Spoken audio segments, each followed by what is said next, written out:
Have you ever caught yourself thinking, "I'm not good enough," or "I always mess things up"? You're not alone.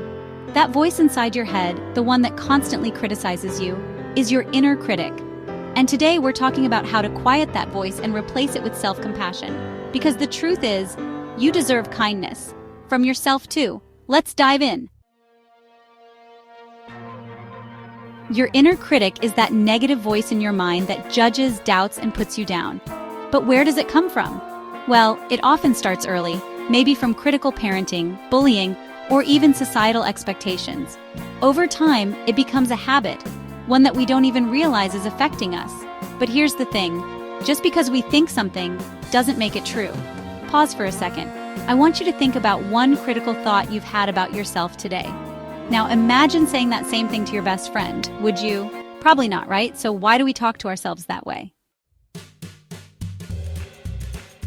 Self-compassion isn't about ignoring mistakes or making excuses. It's about treating yourself with the same kindness you would give a friend. Research by Dr. Kristen Neff shows that self-compassion is linked to lower stress, less anxiety, and greater emotional resilience. It's not weakness, it's actually a superpower. 3 key elements of self-compassion. 1.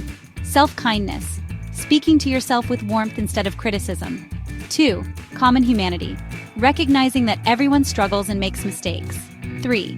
Mindfulness, observing thoughts without exaggerating or suppressing them. When you embrace these, you don't just silence your inner critic, you transform it.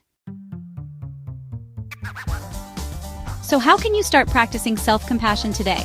Here are 3 simple, powerful techniques. 1. Name your inner critic. When you give your inner critic a name, you create distance from it.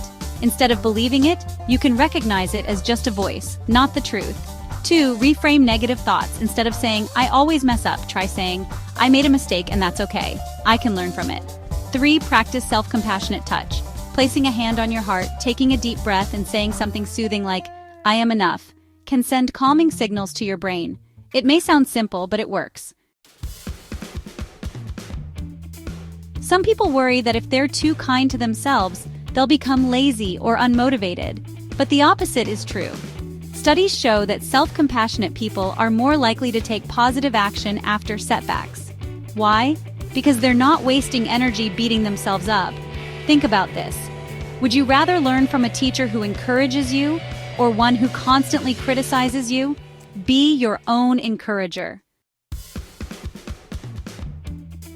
So here's your challenge. Next time you hear your inner critic, pause. Ask yourself, would I say this to a friend? If not, reframe it with kindness. If this video helped you, hit the like button, share it with someone who needs to hear this, and don't forget to subscribe for more tips on mental wellness. Let's build a world where we treat ourselves with the kindness we truly deserve. You are enough. For counseling services, visit www.owenclinic.net or call 405-655-5180 or 405-740-1249.